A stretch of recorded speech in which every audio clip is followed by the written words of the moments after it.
can't buy. It resides between my eyes. Walked through the fire, came out better on the other side. See, life's like a beach if you find the sand. And right now, I feel like 100 grand. You are listening to Inspired Insider with your host, Dr. Jeremy Wise. Dr. Jeremy Wise here, founder of InspiredInsider.com, where I talk with inspirational entrepreneurs and leaders. Today is no different. This is part of the Top Agency series. I have Sammy Davis. He runs gotothewell.ca. You can check it out. But before I formally introduce you, Sammy, he's got a very long history in the agency business. So it's going to be interesting to hear the evolution and the lessons learned. But I always like to point out other episodes people should check out of the podcast.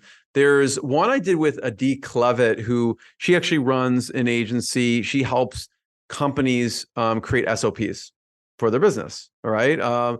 The non-sexy thing that makes operations run smoothly. And we geeked out on the software and tools that allow us to be more productive. So we just shared everything that we like to use from like a tech stack perspective. So Sam, we'll hear, you've been in this agency world a lot, what, your tech stack, what you like. There's another one I did with Todd Taskey, who he runs the Second Bite podcast. So he helps pair private equity to an agency to help sell them. And sometimes people make more on the second bite than the first when that private equity keeps buying companies into that portfolio and then sells that portfolio. And he talks about valuations and mergers and acquisitions and everything like that. That was a super interesting episode. And this episode is brought to you by Rise 25. At Rise 25, we help businesses give to and connect to their Dream 100 relationships. And how do we do that? We actually help you run your podcast. We're an easy button for a company to launch and run a podcast. We do the strategy, the accountability, and the full execution. Sam, we call ourselves the magic elves that work in the background to make sure it looks easy for the host and the company, and they could just focus on their business and having the conversation. For me, the number one thing in my life is relationships. And I'm always looking at ways to give to my best relationships. And I found no better way over the past decade to profile the people and companies I most admire and share with the world what they're working on. And so if you've thought about podcasting, you should. If you have questions, go to rise25.com to learn more, or email us support@rise25.com. And I'm excited to have this conversation with Sammy Davis. He founded gotothewell.ca in 2014. And Go to the Well is a human-centered marketplace for marketing, advertising, communications, and technology and accounting. They are, I guess we describe it, Sammy, as part agency, part matchmaker, and they help forge marketing, advertising, communication, and technology relationships for businesses. And they're really a human-driven marketplace. So they provide clients with support and advice while recommending the best individuals and teams to tackle each job. And by the way, it's free to sign up without an obligation. So it's pretty cool. And he's got his past and history as a former ad executive. He is a seasoned entrepreneur, business consultant. And I know this comes from your experience, Sammy, where late in your ad agency career, you kind of started to recognize and document that corporate marketing and technology teams and needs and their expectations of vendors started to change. So thanks for joining me. No, thank you for the invite. This is awesome. So just start off and tell people a little bit. I described it a little bit, but what gotothewell.ca is. And if you go to the site, you can go, it's the well, Yep. Creative consultant. So talk about what you do. So it's a human-centered marketplace. One of the best ways to sum it up is, if you think about celebrities and their agents, well, the celebrities in this case are the talents and specialists that we go and we curate and we scout and we bring onto the roster. And the roster itself is actually split into two separate categories that reflects the actual way that people work now. So we bring people in, we take them through a vetting system that's proprietary, entirely our own, and it falls outside the kind of traditional norms of any kind of FTE hiring or full-time employment. And it falls outside the norms, quite honestly, of traditional recruitment as well. So we fall outside this recruitment bucket. We fall outside of that also, I'm going to call it traditional, even though it hasn't been around as long, but that traditional marketplace that is entirely technology driven. The human centered is a very important piece to the whole puzzle, because unlike, say, a traditional recruiter, we're not just sitting on a database. We go out, we start to curate, we start to bring in people based on referral, based on knowledge of what we know they've accomplished, and seek them out and bring them into the roster. And then we try to match them up with scenarios that best suit them and the clients so that both reap success. And that requires, in our experience, a human touch and some human guts and understanding of what's not being said, where a lot of the technology leanings can only do what the keywords will let you do. So that's in a nutshell what the premise is. That human-centered driver is a big, important piece to us. And you mentioned that we do it all for free. We do indeed. Our whole reason for existence is that connection. And we want to understand. One of the criticisms I had when I first started the company was that anything in the freelance marketplace arena was developed with this idea that the person making the order knew what to order. And in marketing, especially, the entire industry is built on buzzwords that are constantly evolving rapidly and at different paces in some cases. And next thing you know, the case in point, the case I usually use to explain this is, if you were to type in the keyword, "I need a brand done," well, you could get anything back. You can get people trying to make logos, people trying to make positional documents, people combining them all, building stories. It could be anywhere from $900 to $50,000 exercise. And it was because the order allowed you to order a brand. What we do is we work with the clients to actually figure out what it is they need to accomplish, which sounds pretty easy, but that's the hard part. And then we start making recommendations on best practices we've seen, what's the best way to tackle it, not just who, but how. So for this, Sammy, there's no upfront fee for the company. Nope. But then if they hire, and when they hire that team under Go to the Well, then the company gets paid. Yep. So the way that we've done it, we, as you mentioned, my professional upbringing was mostly in the agency world. So I was listening. That's how I started the company, as I was listening and watching what the corporate marketing teams were asking. And in that time, it was a lot of wish lists. It was, I really wish I could work directly with so-and-so and not have to have an account manager in there. Or I really wish that I love my account manager and I really wish they wouldn't change jobs every 2 years because or every 18 months or whatever it was now I've got to make switches and rethink if that's the agency I want to work with. So I really took that to heart in building the initial parameters around what this all has to do with. And one of the key components here is we've kept the idea that organization, that centralization of the administrative side is still there. So if you're working with us, and I mentioned we have two categories, a project freelancer is much different and finds success in much different ways than a fractional contractor. And the environments in those success are completely different. So we'll never let a client make a mistake of trying to bring a project person into a fractional engagement or vice versa. We'll always guard that recommendation and make sure they're picking the right folks out of the right banners. But we have clients that do both. So no matter what, if you're working with one person or a dozen or a team and a couple of fractional and a couple of project folks, you still only get one invoice per month. So part of the problem in the freelance world at that time, and it still is, when you start working with freelancers and you're a larger company, you got procurement practices, you've got things that all need to match. Next thing you know, you start working with a freelance and they're pounding out invoices and saying, pay me tomorrow, or they forget. you're getting an invoice a quarter later and going, oh, my AP has told me that's already closed. What am I going to do with this? So we take all that out and make sure that those good pieces are still left in there. I think one thing that's instructive to me in this process, and it could be for any company, an agency, or anyone, is what you were saying. You were recognizing these pain points, right? For any Yeah, business, like businesses solve problems essentially exactly. for Yeah, customers. So, and you were saying I like the phrase you use, which is like wish list. Like these companies had a wish list. This is really their pain points. What were some of those? Can you repeat a couple of them? And like, what were other things you were seeing and recognizing as pain points for these companies? for sure. Yeah, the initial pain points were things like the searching.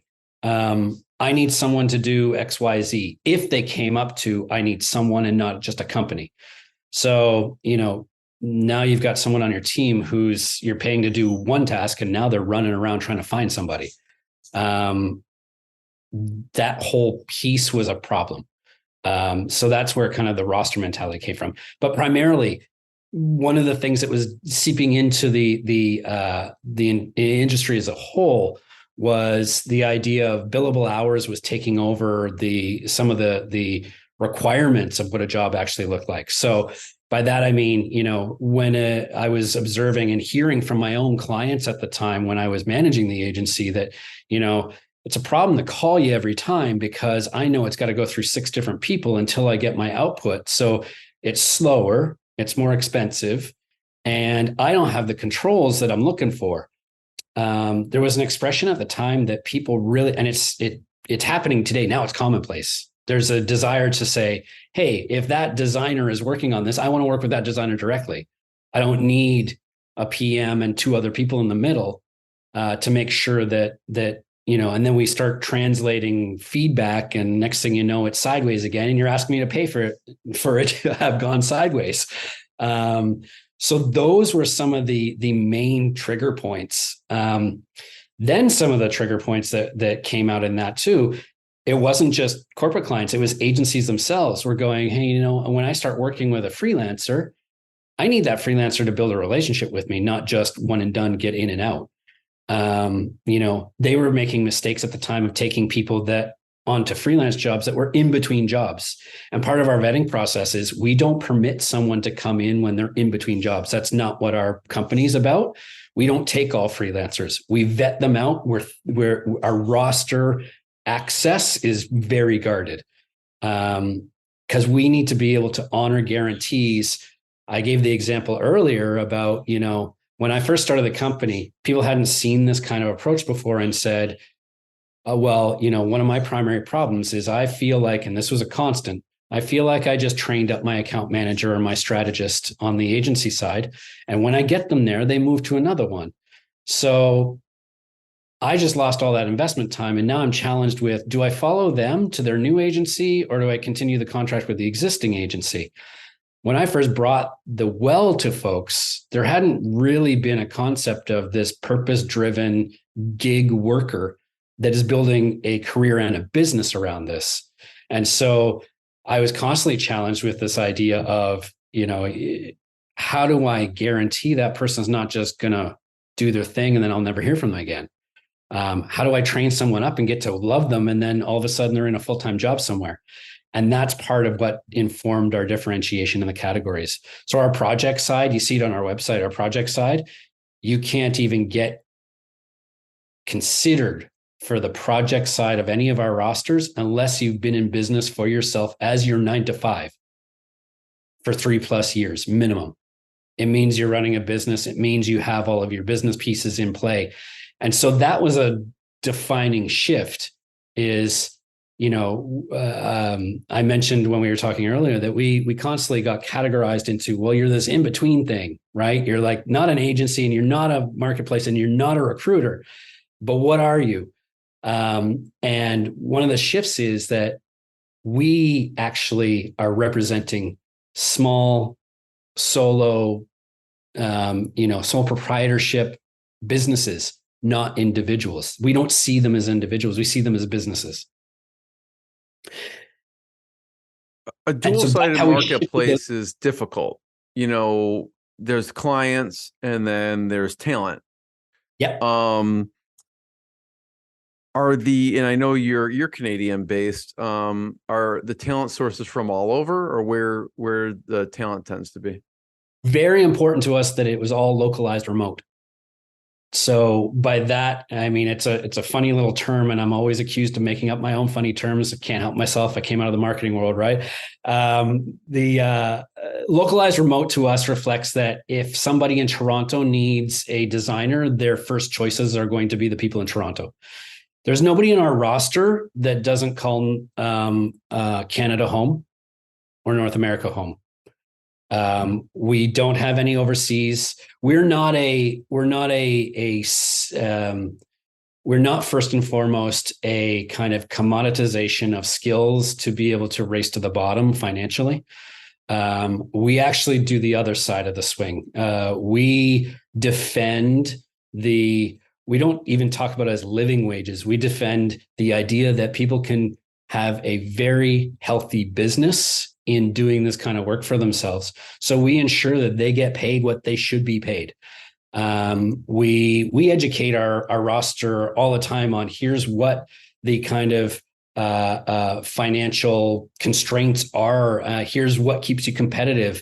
So, there are people in our roster that are way more expensive than you might be ready to deal with. There's people in our roster that are way under what you might have expected. And there's people that are right in that middle. We've got the whole thing, but what we do is we leave it all up to them. It's not I'm going to do this at night when I'm watching TV and bang out something for $20 extra. This is their career. They are full specialists. It's a specialist economy that we've been kind of wrapping ourselves around since we started in 2014. Sammy, I can see how you can attract talent and vet them, Yep. with, we have potential projects. Do you want, and you vet them. How do you get the other side of the marketplace, the clients coming in for the talent? It's, it's a lot of outbound, meaningful, genuine conversations. Quite frankly, a lot like you and I are doing right now. The business that we're in is has evolved since our 2014, jump off. And, in 2014, talking to people about remote being not in your office necessarily, was a very different conversation than it is now. Right. And COVID was one of those times that did a service for our business. It showed everybody that everything we've been preaching up until that point was applicable, and now it had to be actioned. So that evolution has changed some of the pieces that we started with as foundation there. So there's not a single company that we work with right now or that exists out there right now that hasn't at least recognized the impact that professional gig labor can have on their entire human capital strategy, and are looking at where's the benefits, where are the risks, and how do I build around that to take advantage of things like budgetary fluidity, ensuring that when I need to scale up or down, I have the ability to do that quickly. I'm getting qualified individuals right away. And I'm getting that word of mouth referral that's saying, hey, you can trust them because I trust them. And here's all the reasons why. A lot of what there's people, it's a huge industry. So the professional gig labor force right now in North America is considered the fastest growing labor force in all of North America. And that is sole proprietors making that transition from I'm no longer an employee, I'm a business owner that does contracts in one of these forms. You're seeing a growth now. I mean, and the growth is being measured by lenders.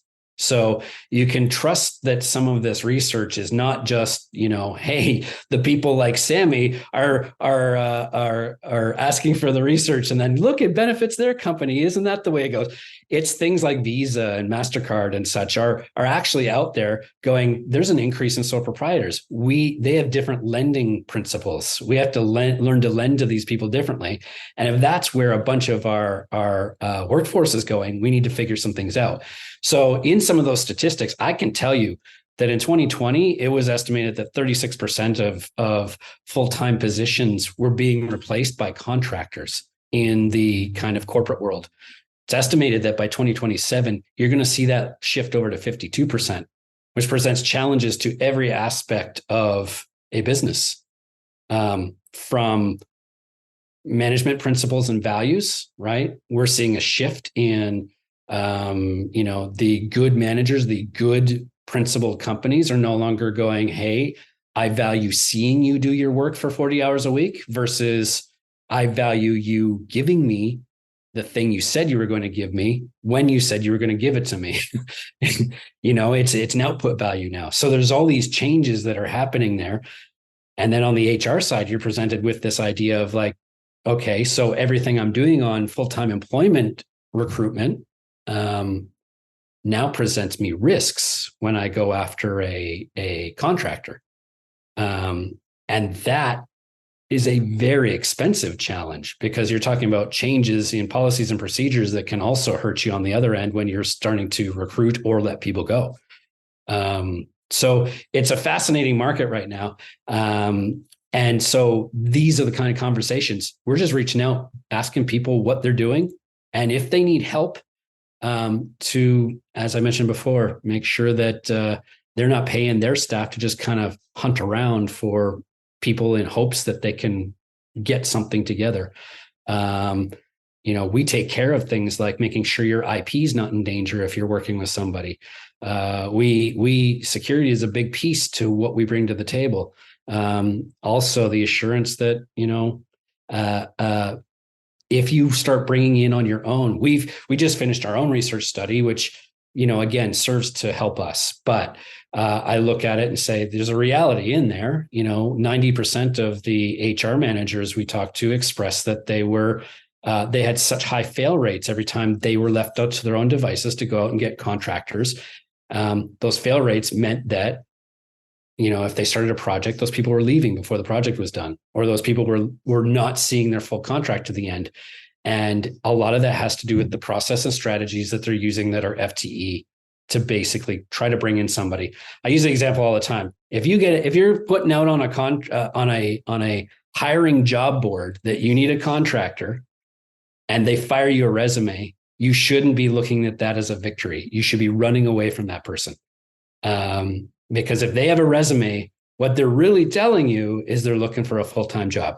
So if you hire them on a contract basis, you're risking you're exponentially higher risk of them taking off if someone waves a full-time job at them. Does it happen? Let's say someone wants, I was looking at your site, there's people who do project management.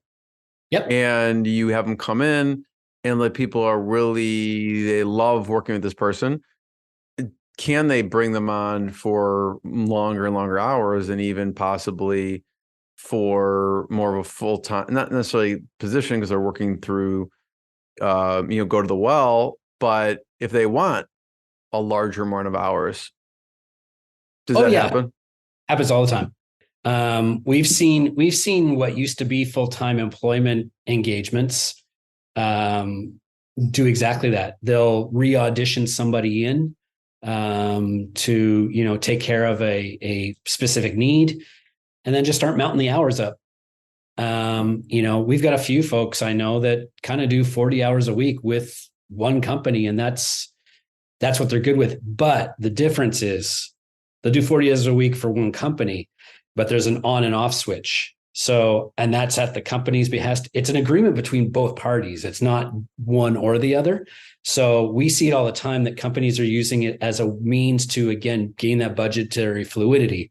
So let's say you have $100,000 a year job for a creative director, which is low, but that, it's a junior creative director, let's say $100,000 a year job. When you compare hour to hour and you bring in a contractor, you're not going to get a 50% savings or say, hey, they got to match that 100K. You're going to pay more per hour, but you're also not paying for their downtime. So you're only paying them when they're engaged, and if they're sitting on their thumbs, there's nothing to be paid for. What we're seeing a lot happen now is they go, cool, we're going to hang on to that person for 6 months at 40 hours a week, but we know this is our downtime. So we don't need them for 3 of those months. Right. So you're no longer looking at 100%, full-time. You're looking at full-time hours, but not at a full-time engagement. So that person will leave for 3 months, and we'll say, find them another contract for 3 months with a different company altogether, with the whole idea that, we'll return to the other one when they're ready. And that's kind of the move that's happening. There's a lot of companies that are recognizing, without anybody like me telling them, that the idea of outside influence gives you a competitive advantage over people that are not allowing outside influence, especially into marketing practices. And the only ways you get outside influence is if you allow them to leave and then come back at a contractual level. We have a few folks I can cite right away that, they have 6 clients. And for the last 3 years, they've been revolved around those 6 clients in kind of 3-month brackets, 3 months here, 3 months here, 3 months off, 3 months of, kind of in and out with this company and then back to this one. So it's the way people are rebuilding, their career paths. What is an ideal from the client perspective coming in to look for talent? What is usually an ideal size, or how would you describe that ideal client that comes to you? So going back to one of your questions about what was on the wish list, the answer is in that wish list. When I initially built the company, I built it to answer the question of, and any of my former account managers watching this would say, oh yeah, he's right. I drove them crazy, because I would sit them down and go, I do not understand why someone's working with us, because our cost requires that they are this high always. Every time they call us, it's minimum $100 an hour. Like, what's happening? Small businesses can't access us. What we've done is made that access point based on the individuals within the roster themselves. So we have folks that, have a volume play. They're production designers, let's say, or production writers that just bang out tons of stuff for small businesses. And that's how they built their business, is volume, and quick hits. The well was constructed with purpose to say, hey, we'll up and down the scale based on our roster. So we'll never send you somebody that is, say, a creative director that requires a $200,000 budget minimum if you're a mom and pop pizza shop that needs a flyer done. And that was the mismatch that I was seeing happen at my own agencies all the time. Like, we had what we had. And if you were a small company and you came in and you said, I want this, I could try, but I ultimately had to repackage it and send it back to you as something we could do. And we built the roster with purpose to say, hey, the mom and pop pizza shop, yeah, we'll help you. Right. Umbra will help you too. or major manufacturer X will help you too. And it's because we broke it down to that individual level. I want to talk about niching and your thoughts on niching for an agency. But, we'll talk about the conversation about expanding services, right? Which is part of niching, right? So when we're talking about, like, how do you decide that, okay, we're going to now start offering accounting related services? Right. Because you could stick to what you're already doing and just go deep on that, but you're seeing something. So talk about your thoughts around niching, and then we can talk about, expansion of services. Sure. 100%. The niching is a fundamental pillar to what the well is and does. In the shift of the way that human capital is working and labor forces are working right now on the professional level, generalists are the ones that are typically rocking out full-time employment. Specialists are the ones that have picked that niche, and they might be amazing at 2 to 3 things. You're not going to ask them to do the 70 things that you want doing. And therein lies our opportunity. I mean, to jump ahead to why we moved to accounting, there was a natural evolution. And it's because our niche, as much as our niche was always looked at as your marketing, advertising, comms, technology, and that's because of my background and because of my founding partners' backgrounds, we all come out of that world. The thing that struck us, and part of the research we started doing when we started to dig deeper into kind of the ecosystem that is a corporation, and realizing all of these things that play on management values and HR policies and what have you, we realized that the HR task of accessing these different labor forces presented the conundrum of they don't know what they don't know.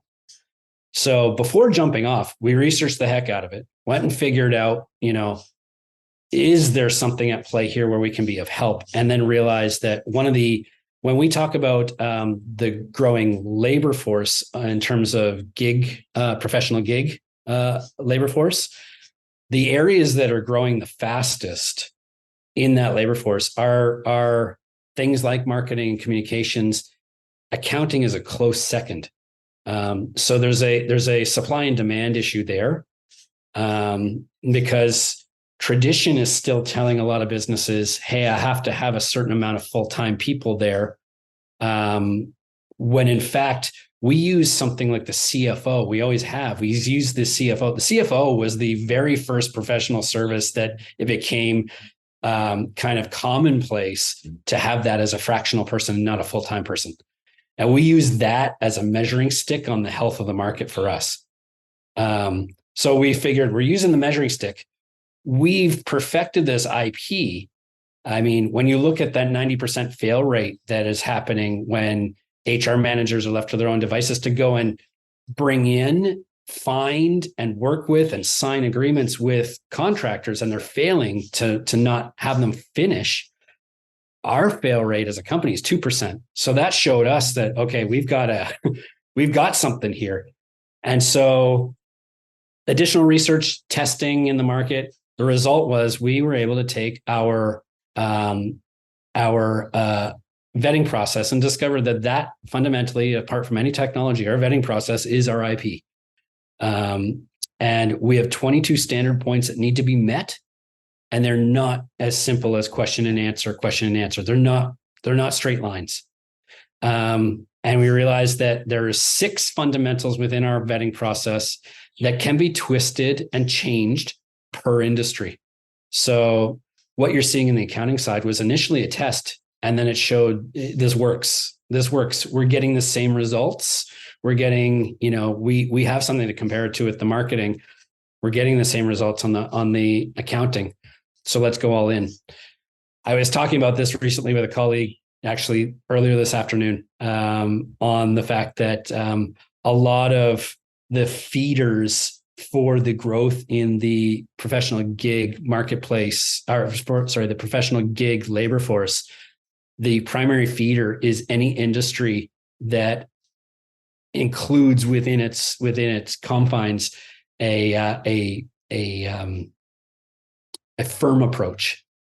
So marketing, obviously there's marketing firms there. We're seeing accounting firms, because ultimately people learn a ton while working with an accounting firm. And, anytime they are downsized or leave on their own, they're always looking at, I can do this without the firm. So it's a feeder to that first dip. And what our vetting does is go, you're not going to get any first dippers. So they're not going to run away on you. Sammy, talk about that, company listening and like, yeah, I need a better vetting process when I'm hiring. What are some things that you'd recommend companies to do? A few of the things that you do that they should incorporate into their hiring. Well, the very first thing I do, and I do engagements with business cohorts, and I usually shock them with the first thing out of my mouth is to say, I want everyone, if there's nothing else you get out of this, I want everyone to leave here with a mandate to abolish the word hire out of your corporate vocabulary. That's step one. The reason for that is when you're sitting around at the boardroom table and people say, oh, we should hire this, it sets into motion a formula that quite frankly just isn't working. I mean, if it was, I wouldn't exist. I wouldn't have people coming to me all the time going, I can't get good candidates. I can't find a source. I can't.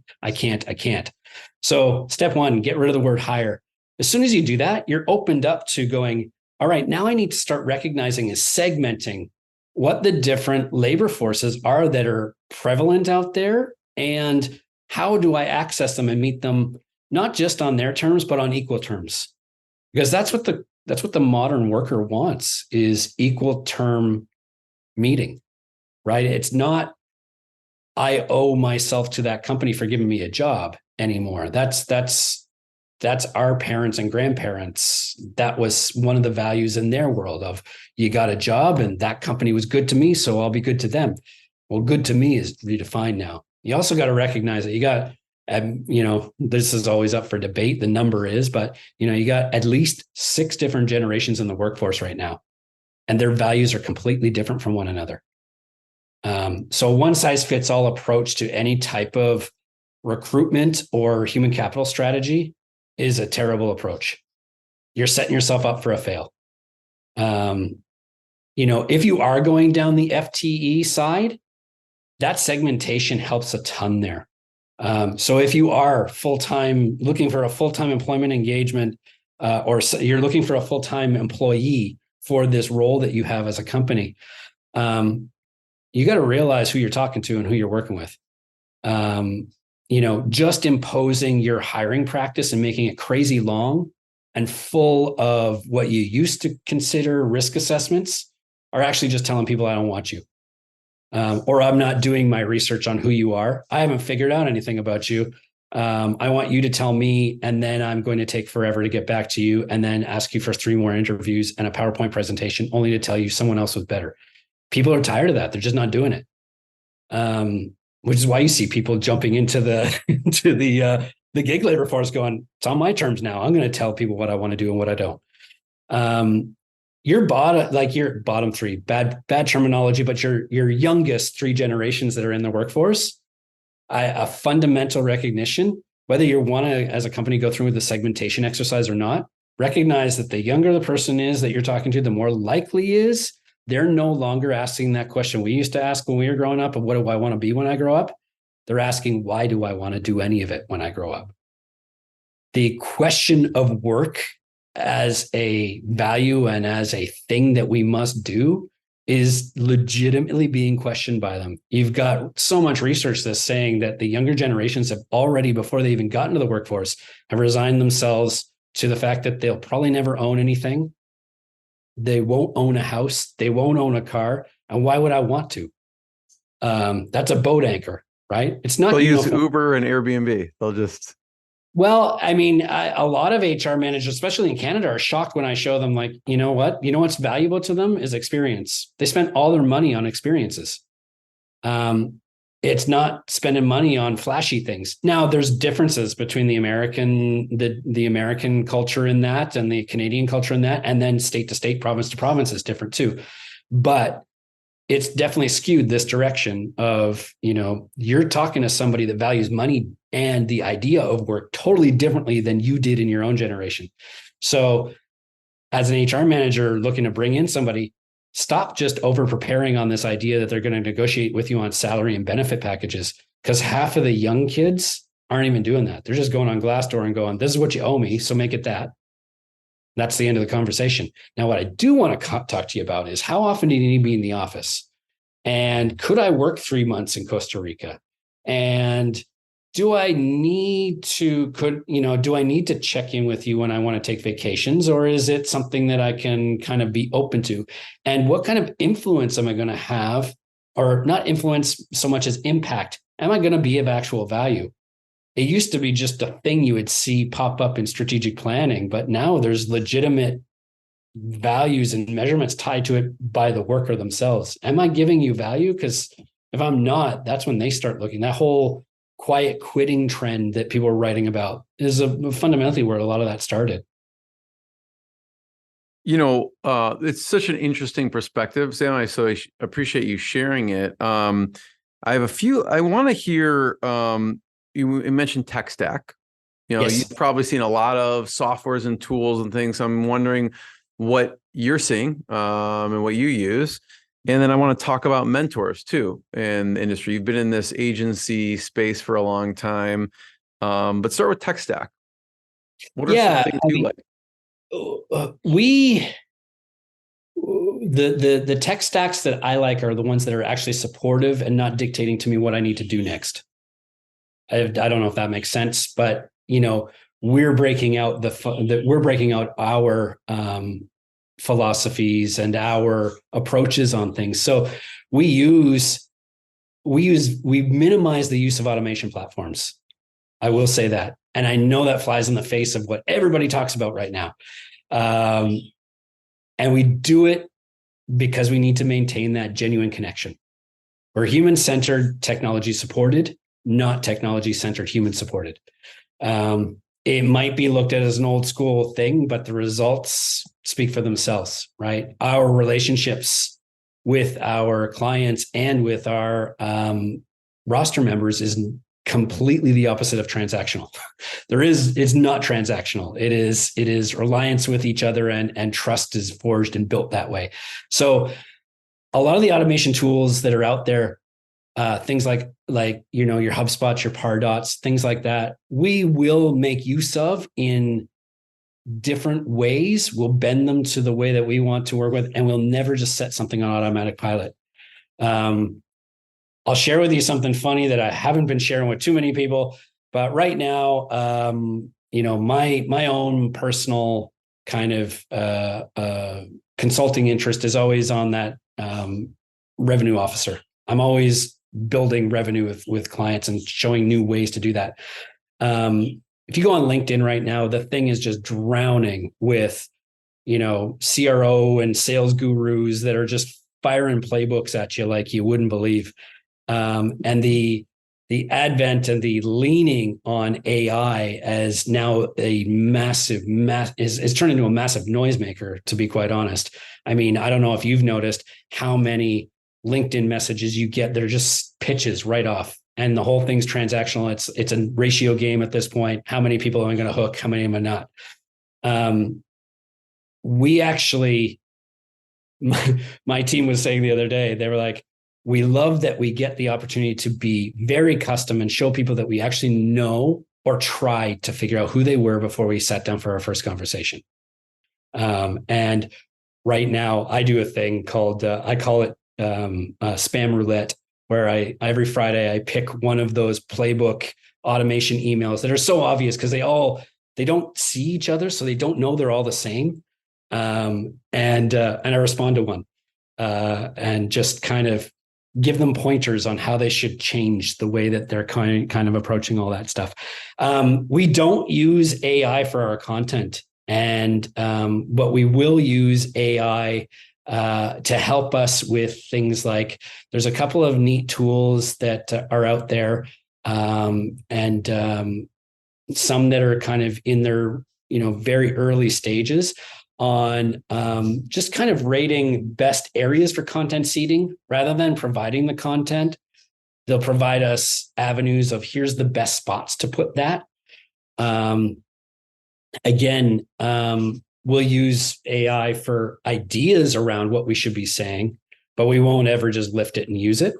And in fact, we use our own roster to help us build out what to say based on some of the ideas that we've been able to put together that way. So, and that's kind of a very high use of AI that we figured out. Is it's a great blue sky person to listen to your yammer on about whatever and spill you back things that probably aren't the idea, but there's a trigger in there. So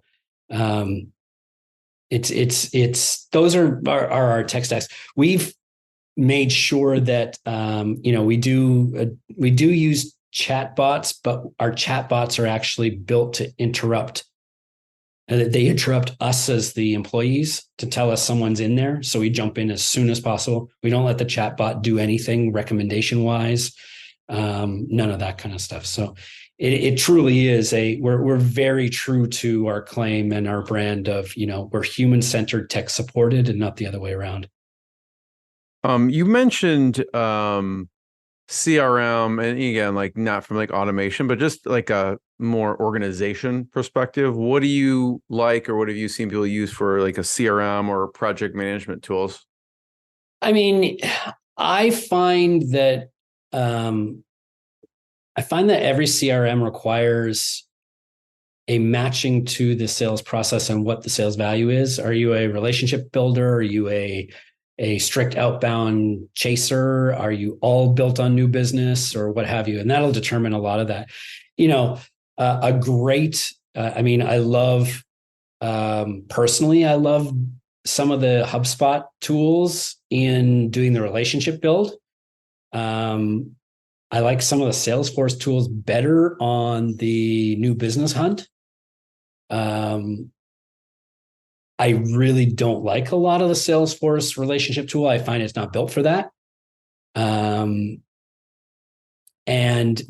there's then you've got your other pieces. I will say I kind of, rightly or wrongly, I kind of like give the big red X to, I don't even know what it's called, but there's a CRM that Microsoft's put out there that they tout as completely customizable. And I'm like, yeah, but you're selling it to people that haven't even determined what their funnel or their deal stages are. So customizable means nothing. It's just, it's a glorified address book.